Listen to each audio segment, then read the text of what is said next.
नमस्कार। इंजीनियरिंग विषयों में रुचि बनाने और विषय समझ को मजबूत बनाने के लिए शुरू किए गए श्रीदेवी क्लासेस यूट्यूब चैनल पर आज पेश है हमारे विषय पावर इलेक्ट्रॉनिक्स में स्टेबलाइजर चैप्टर की एक और वीडियो। आज हम स्टडी करेंगे सीवीटी की यानी कांस्टेंट वोल्टेज ट्रांसफार्मर की। हमने पिछली दो वीडियो में स्टेबलाइजर की नीड और ऑटोमेटिक और मैनुअल स्टेबलाइजर के बारे में पढ़ा था और उसके बाद हमने सर्वो स्टेबलाइजर के बारे में जाना था। तो आज बात करते हैं सीवीटी की। तो शुरू करते हैं आज की वीडियो। आज हम सीवीटी की कंस्ट्रक्शन, कैरेक्टरिस्टिक, एप्लीकेशन और वर्किंग के बारे में जानेंगे। तो जो सीवीटी है कांस्टेंट वोल्टेज ट्रांसफार्मर, वो एक बहुत रिलायबल और बहुत तेज एक्ट करने वाला वोल्टेज रेगुलेटर है। ये हमारे आधुनिक कंप्यूटर जैसे लोड होते हैं, माइक्रो कंट्रोलर जैसे लोड, उनके लिए बहुत बेहतरीन वोल्टेज स्टेबलाइजर के तौर पे इस्तेमाल हो रहा है। एक सीवीटी का जो आउटपुट है वो वस्तुतः एक स्क्वायर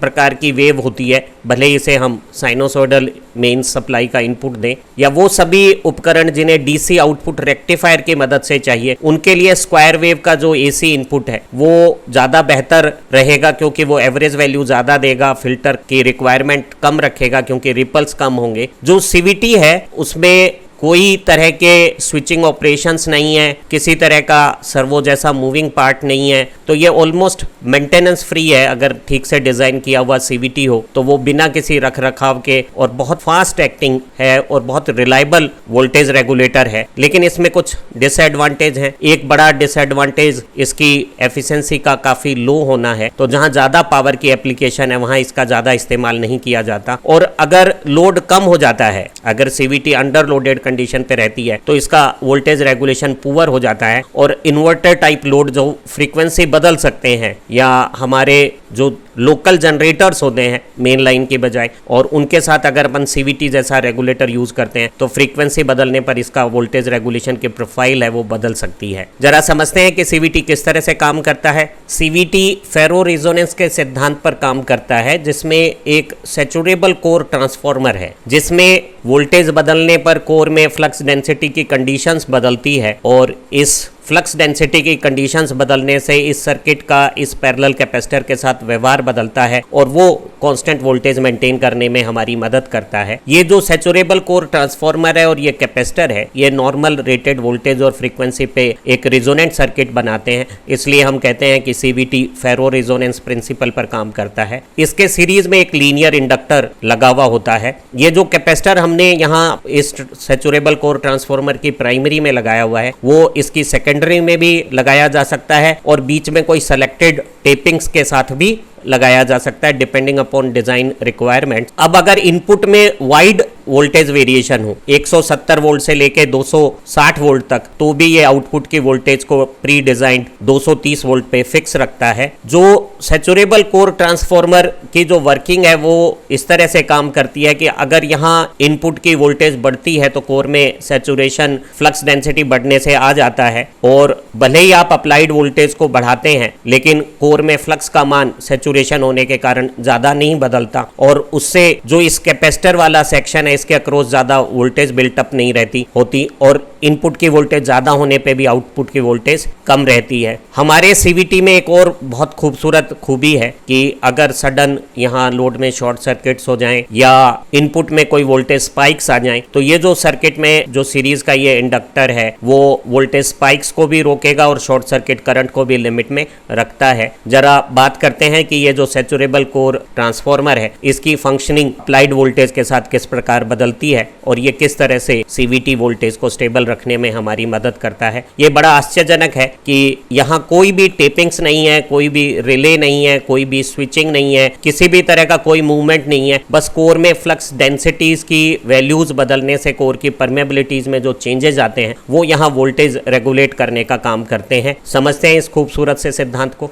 सीवीटी या कांस्टेंट वोल्टेज ट्रांसफार्मर फेरो रिजोनेंस के सिद्धांत पर काम करता है। रिजोनेंस शब्द इसलिए आया है कि एक ट्रांसफॉर्मर की इंडक्टर कॉइल के पैरेलल में एक कैपेसिटर रिजोनेंस कंडीशंस जनरेट करता है, और ये जो फेरो शब्द है वो आयरन से आया है, और यहाँ एक आयरन कोर है ट्रांसफॉर्मर के लिए हमने बनाई हुई, जिसे हम मैग्नेटिक सैचुरेशन में इस्तेमाल कर रहे हैं। अगर एक कोर को हमने सैचुरेशन कंडीशन पे यूज किया है और मान लेते हैं कि सिस्टम वोल्टेज में इंक्रीमेंट होता है, तो ऐसी स्थिति में जो कोर है वो ज्यादा सैचुरेशन में चली जाएगी, और आप पाएंगे कि बहुत ज्यादा इनपुट वोल्टेज में वेरिएशन होने पर भी कोर में फ्लक्स डेंसिटीज में ज्यादा चेंजेस नहीं आएगा, और इससे हमारा ट्रांसफॉर्मर का जो सेक्शन है उसकी फ्लक्स डेंसिटीज में सैचुरेशन होने के कारण चेंजेस नहीं आएंगे, तो उसकी जो वाइंडिंग जो वोल्टेज जनरेट कर रही होगी उस वोल्टेज में कोई ज्यादा वेरिएशन नहीं आएगा। तो आप पाएंगे कि इनपुट में रिलेटिवली लार्ज चेंज होने पर भी हमारी आउटपुट वोल्टेज में बहुत मामूली सा चेंज होगा, और इस सिद्धांत का हम इस्तेमाल एक बहुत वंडरफुल स्टेबलाइजर में यूज कर रहे हैं, जिसमें कोई भी तरह की रिले नहीं है, किसी भी तरह के टर्न्स चेंज नहीं हो रहे हैं, और कोई भी तरह का वोल्टेज रेगुलेशन में स्विचिंग डिले भी नहीं है। जरा समझते हैं कि यह जो खूबसूरत सी प्रक्रिया है वो किस तरह से काम करती है।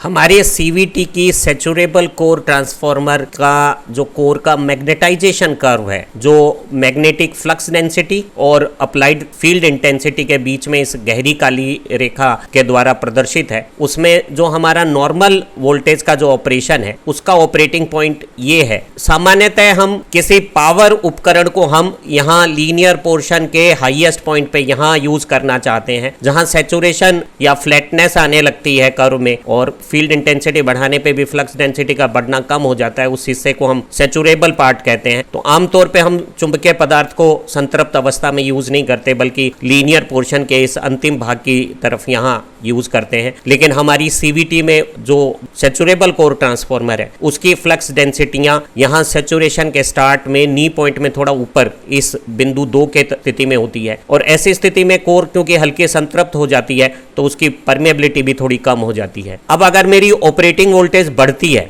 तो कोर अधिक संतृप्तता में जाने पर कोर में फ्लक्स डेंसिटियां बढ़ जाएगी, सैचुरेशन का लेवल ज्यादा हो जाएगा, और आप देखेंगे कि जो परमेबिलिटी है वो घट जाएगी। और इसी कोर में अगर ऑपरेटिंग वोल्टेज नॉर्मल से कम हो जाएगी तो मेरा जो ऑपरेशन है वो जैसे ही कम वोल्टेज पे आएगा इन स्थिति ए में वो लीनियर पोर्शन में आ जाएगा, और जैसे ही वो लीनियर पोर्शन में आएगा आप देखिएगा कि कोर में जो परमेबिलिटी है उसका मान तेजी से बढ़ जाएगा। तो आप देखेंगे कि ऑपरेटिंग वोल्टेज जो है मेरे सिस्टम में जब सप्लाई की ज़्यादा होगी तो कोर सैचुरेट हो जाएगी, कम होगी तो कोर लीनियर हो जाएगी, और इससे मेरी कोर की परमेबिलिटी में चेंज होगा। सैचुरेशन के समय परमेबिलिटी कम है और लीनियर पोर्शन के समय परमेबिलिटी ज़्यादा हो गई है। ये जो परमेबिलिटी में होने वाला चेंज है वो मेरे रिजोनेंट सर्किट के कैरेक्टरिस्टिक को चेंज करेगा। वो जो मेरे एल और सी का जो रिजोनेंस सर्किट में बना रहा हूँ उसकी इलेक्ट्रिक नेचर को चेंज करेगा, और उससे भले ही सप्लाई वोल्टेज में बड़ी रेंज में 170 वोल्ट से लेकर 280 वोल्ट तक का चेंजेज हो, लेकिन मैं पाऊंगा कि मेरा जो आउटपुट की वोल्टेज है वो 230 वोल्ट के आसपास ही रहेगी। इनपुट में वाइड वेरिएशन होने पे भी आउटपुट का जो वोल्टेज वेरिएशन है वो ±2% की रेंज में रहेगा। जरा समझते हैं कि ये सारा जो सर्किट का वर्किंग है वो किस तरह से होता है।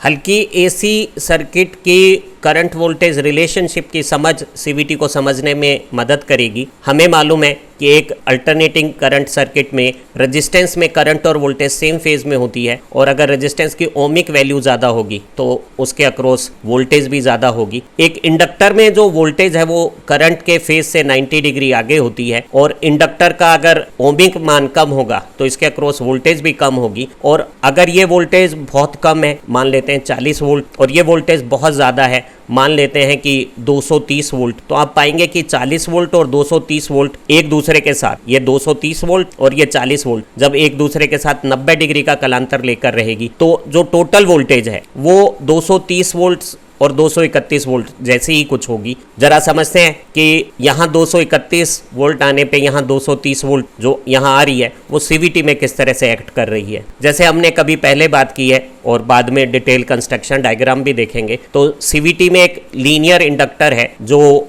बिना सैचुरेशन के किसी मैग्नेटिक पार्ट में कॉइल की वाइंडिंग की हुई है, और एक 2 वाइंडिंग का ट्रांसफॉर्मर है जिसकी कोर में सैचुरेशन आया हुआ है। एक तरफ हम आउटपुट ले रहे हैं और एक तरफ इस पोर्शन के कैपेसिटर पैरेलल में लगा के और सीरीज में वो लीनियर इंडक्टर लगाया हुआ है। जरूरी नहीं है कि ये कैपेसिटर आप प्राइमरी साइड में लगाएं, आप इस कैपेसिटर को सेकेंडरी साइड में भी लगा सकते हैं, और कोई डिजाइन की रिक्वायरमेंट है तो इस कैपेसिटर को आप यहाँ किसी पर्टिकुलर टर्न्स की टेपिंग्स पे भी लगा सकते हैं। लेकिन ये एक पैरेलल एलसी सर्किट हो गया है और ये एक सीरीज में इंडक्टर हो गया है। अगर ये नॉर्मल वोल्टेज है और नॉर्मल मेरी ऑपरेटिंग 50 हर्ट्ज की फ्रीक्वेंसी है, तो ये एल और सी का जो सर्किट है उसमें सी की वैल्यू हमने इस तरह से डिजाइन की हुई है कि ये एलसी रिजोनेंट सर्किट हो जाएगा। हमें मालूम है कि पैरेलल में अगर एल और सी रिजोनेंट हो तो वो एक हाई ओमिक वैल्यू का इंपीडेंस हो जाएगा, प्योर रेजिस्टिव। तो ये एल और सी कॉम्बिनेशन है वो एक ट्यून्ड रिजोनेंट सर्किट का रेजिस्टेंस बिहेवियर हो गया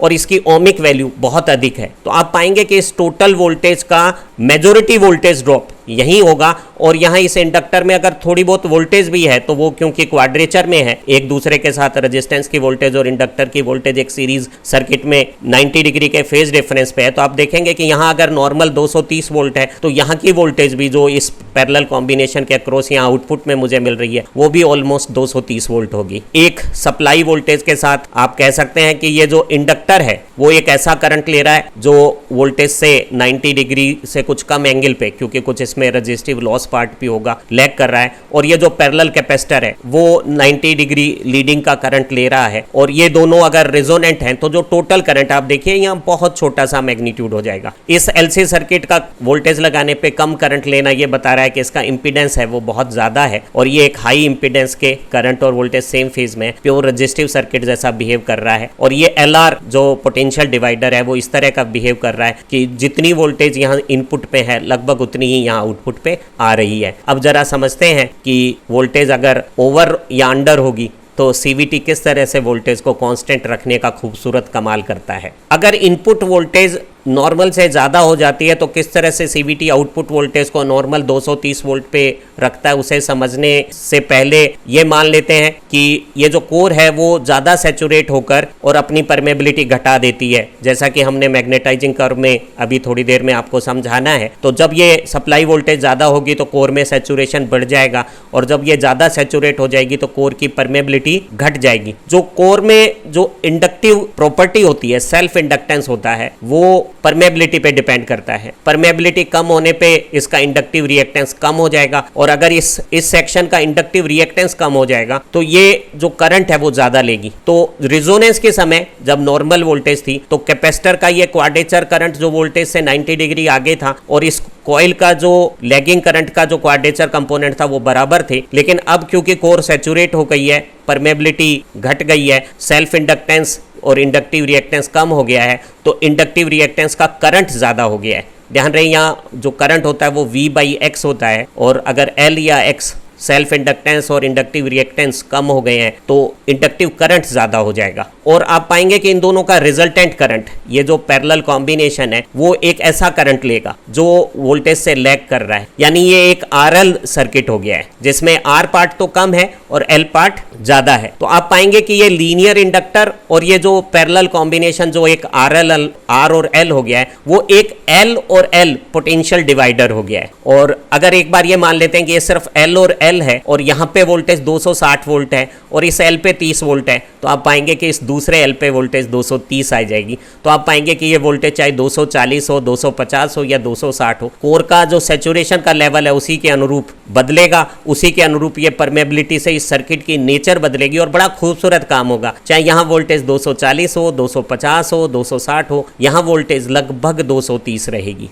ये ब्लू एरो वाली पोजीशन है वो मेरी नॉर्मल सप्लाई वोल्टेज की कंडीशंस हैं, और ये कोर में हमारा नॉर्मल वोल्टेज पे ऑपरेटिंग कंडीशंस है जो सैचुरेशन की शुरुआत में नी पॉइंट के जस्ट ऊपर है, और इस समय परमेबिलिटी जो लीनियर पोर्शन में हाई होती है उसकी तुलना में कम है। अब आप देखिए ये लाल एरो की पोजीशन, हमारी अप्लाइड वोल्टेज जैसे ही बढ़ी कोर में हमारा ऑपरेटिंग पॉइंट बदल गया है और वो गहरे सैचुरेशन में चला गया है। और आप देख रहे हैं कि इसका जब स्लोप कम होता है BH कर्व का तो कोर की परमेबिलिटी तेजी से कम हो जाती है। मेरी किसी कॉइल का सेल्फ इंडक्टेंस परमेबिलिटी के डायरेक्ट प्रोपोर्शनल होता है, तो अगर परमेबिलिटी कम होगी तो सेल्फ इंडक्टेंस और इंडक्टिव रिएक्टेंस कम होगा, और अगर इंडक्टिव रिएक्टेंस कम होगा तो उसके अक्रॉस जो अप्लाइड वोल्टेज है वो उसमें करंट ज़्यादा भेजने लगेगी। तो आप देखिए कि यहाँ पैरेलल में दो सर्किट कंपोनेंट है, एक कैपेसिटर जो इस वोल्टेज के साथ 90 डिग्री लीडिंग करंट ले रहा है, और इस वोल्टेज के साथ ये जो इंडक्टिव रिएक्टेंस है जो लैगिंग करंट ले रहा है। और अभी कोर जब वोल्टेज बढ़ने से सैचुरेट हो गई है, परमेबिलिटी कम हो गई है, सेल्फ इंडक्टेंस और इंडक्टिव रिएक्टेंस कम हो गया है, तो इसका करंट ज़्यादा हो गया है। और बड़ी अच्छी बात होगी अगर ये दोनों अगर समान ओमिक वैल्यू के थे और ये करंट और इसका रिएक्टिव करंट बराबर था नॉर्मल वोल्टेज पे, तो रेजोनेंस था। अब इंडक्टिव करंट ज्यादा होने से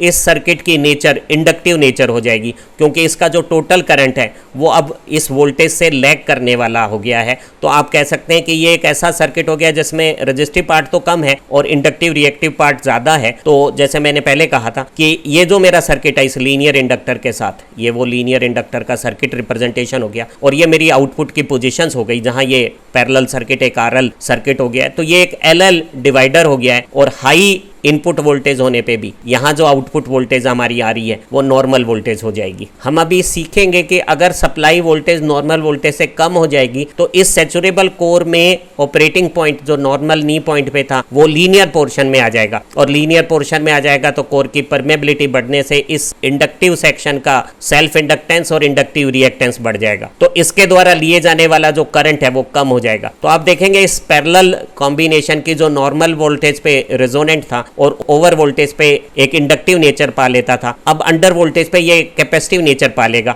जरा समझते हैं। अब ये जो इंडक्टिव रिएक्टेंस है उसका करंट कम हो गया है और कैपेसिटिव करंट पहले जैसा ही है, तो आप पाएंगे कि जो रिजल्टेंट करंट है वो इस वोल्टेज से जो यहाँ है उससे लीडिंग नेचर का हो गया है। और हमें पता है कि एक सर्किट में अगर करंट वोल्टेज से लीड करता है तो उसे कैपेसिटिव सर्किट कहते हैं। तो ये जो एलसी पैरेलल सर्किट है वो एक आरसी सीरीज इक्विवेलेंट सर्किट जैसा हो सकेगा, और यहाँ आर पार्ट तो कम है और सी पार्ट ज्यादा है। तो मैं ये कह सकता हूं कि ये जो लीनियर इंडक्टर है एल और ये जो कैपेसिटर है वो एक एलसी बूस्टर का काम करेगा। अगर यहाँ वोल्टेज मान लेते हैं 180 वोल्ट है और यहाँ पे वोल्टेज 50 वोल्ट है, तो आप पाएंगे कि यहाँ वोल्टेज 180 और 50 के साथ दो, जैसे मान लेते हैं कि ये जो वोल्टेज है सप्लाई की ये तो है 180 वोल्ट और इंडक्टर की वोल्टेज है 50 वोल्ट, तो आप पाएंगे कि ये जो वोल्टेज है आउटपुट में वो, क्योंकि इन दोनों में फेजर ऑपोजिशन है, तो आप पाएंगे कि इस वोल्टेज और इस 50 का अंतर 180 है, तो आप पाएंगे कि ये 230 हो जाएगी। तो अभी आप बड़ा कमाल देखेंगे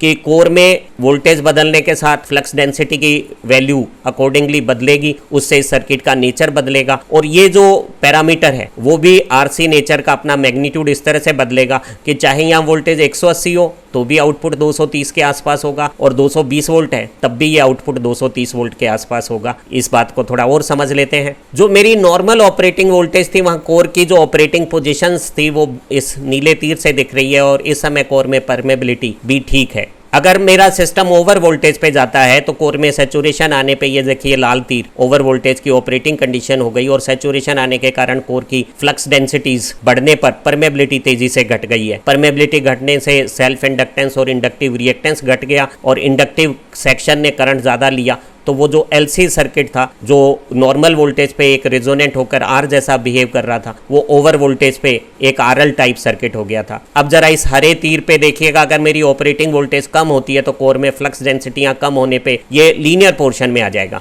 और जब लीनियर पोर्शन में आ जाएगा तो परमेबिलिटी बढ़ जाएगी। अगर किसी कोर में परमेबिलिटी बढ़ती है तो उसका जो इंडक्टिव सेक्शन है उसका सेल्फ इंडक्टेंस परमेबिलिटी के प्रोपोर्शनल होता है वो बढ़ जाएगा। इंडक्टेंस बढ़ जाएगा तो इंडक्टिव रिएक्टेंस बढ़ जाएगा। जब इसका इंडक्टिव रिएक्टेंस बढ़ जाएगा तो इस इंडक्टर द्वारा लिया गया करंट कम हो जाएगा, और ये जो पैरेलल कैपेसिटर का करंट है वो ज़्यादा होने से इस एलसी सर्किट का रिजल्टेंट करंट एक ऐसा करंट हो गया जो वोल्टेज से लीड कर रहा है, यानी एक सर्किट ये कैपेसिटिव नेचर हो गया। और जैसे मैंने कहा कि ये लीनियर इंडक्टर का एल और ये जो कैपेसिटर है वो एक एलसी बूस्टर का काम करेगा, और यहाँ वोल्टेज कम होगी तो भी आउटपुट में वोल्टेज ज़्यादा होकर नॉर्मल रेटेड वोल्टेज आ जाएगी। सीवीटी में जो फेरो रेजोनेंस करने वाला मैग्नेटिक ट्रांसफॉर्मर होता है जो सैचुरेबल कंडीशंस पे काम करता है वो एक विशेष प्रकार की संरचना का होता है। जो हमारी प्राइमरी वाइंडिंग है वो एक लीनियर पोर्शन में बांधी हुई है, और जो सेकेंडरी वाइंडिंग है जिसके पैरेलल में ये कैपेसिटर है वो यहाँ सैचुरेबल कंडीशंस में है।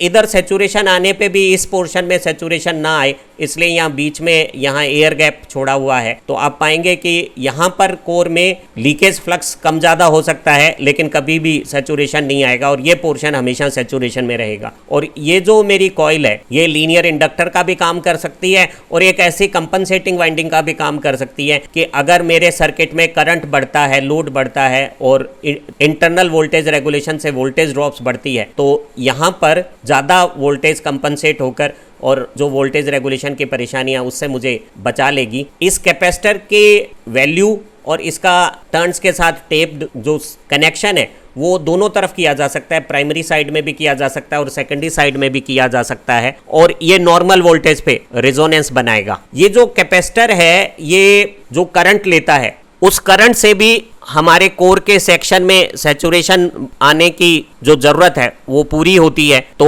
अगर यहाँ लोड कम है तो ये जो कैपेसिटर है वो मेरी कोर के सैचुरेशन को मेंटेन करेगा। आमतौर पे ऐसी सीवीटी में अंडर लोड कंडीशंस पे वोल्टेज रेगुलेशन पुअर हो जाता है। जब हमारी वोल्टेज यहाँ नॉर्मल साइनोसॉइडल हम देते हैं तो वो चाहे 170 से 270 वोल्ट के बीच में कैसे ही बदले, आउटपुट की वोल्टेज 230 वोल्ट का आरएमएस मान रखेगी। और जब वोल्टेज बहुत अधिक हो जाती है इनपुट पे तो आप पाएंगे कि हमारा जो ऊपर का कर्व है यहाँ सैचुरेशन होने के कारण वो फ्लक्स फ्लैट हो गई है, बढ़ नहीं रही है, तो वोल्टेज भी ऊपर से फ्लैट टॉप्ड हो गई है। और इस तरह का जो सप्लाई है वो हमारे पावर डिवाइसेस को, किसी इलेक्ट्रिक मोटर को देने पे तो परेशानी है, लेकिन कंप्यूटर जैसे किसी उपकरण को देंगे तो वो अपने रेक्टिफायर से इसे डीसी बनाएगा, और जब डीसी बनाएगा तो एवरेज वैल्यू फ्लैट टॉप की ज़्यादा आएगी और रिपल्स कम आएंगे, तो हमारी जो फिल्टर की रिक्वायरमेंट है वो भी कम हो जाएगी। हम सीवीटी का जो इस्तेमाल है वो किसी इन्वर्टर के बाद कर रहे हैं तो इन्वर्टर की फ्रीक्वेंसी है वो कांस्टेंट रहना बहुत ज़रूरी है। अगर इन्वर्टर अपनी फ्रीक्वेंसी को कंट्रोल नहीं कर पाएगा तो सीवीटी का वोल्टेज रेगुलेशन है वो खराब हो जाएगा, और हमें निर्धारित वोल्टेज की बजाय सीवीटी के कारण से ही एक बदलती हुई सी वोल्टेज मिल सकती है, क्योंकि सीवीटी के पैरामीटर हैं वो सिस्टम फ्रीक्वेंसी के साथ बहुत सेंसिटिव कनेक्शन रखते हैं। सीवीटी में किसी भी प्रकार का कोई स्विचिंग एक्शन नहीं है, कोई मूविंग कंपोनेंट नहीं है, और ये बहुत फास्ट मैग्नेटिक सर्किट में फ्लक्स डेंसिटियां बहुत तेजी से बदल जाती हैं, तो रैपिड चेंजिंग वोल्टेज फ्लक्चुएशन पे भी स्टेबल वोल्टेज देने के लिए बहुत बेहतरीन स्टेबलाइजर है। और खास तौर से कंप्यूटर जैसी एप्लीकेशंस में जहां फ्लैट टॉप्ड अगर वेव भी मिले, स्क्वायर टाइप वेव मिले, तो भी कोई दिक्कत नहीं है। सीवीटी बहुत तेज वोल्टेज को रेगुलेट करने का काम करती है। इसमें सर्वो मोटर जैसे इनर्शिया नहीं है और मूवमेंट नहीं है, तो अगर रैपिड फ्लक्चुएशंस भी है वोल्टेज में तब भी सीवीटी बहुत बेहतरीन है। ये इनपुट और आउटपुट में जो रिक्वायर्ड आइसोलेशन है वो प्रोवाइड करती है। अगर इनपुट वोल्टेज में कोई स्पाइक्स आ जाती है या किसी तरह की नॉइज सिग्नल्स आ जाती है तो ये हमें उन स्पाइक्स और नॉइजेस से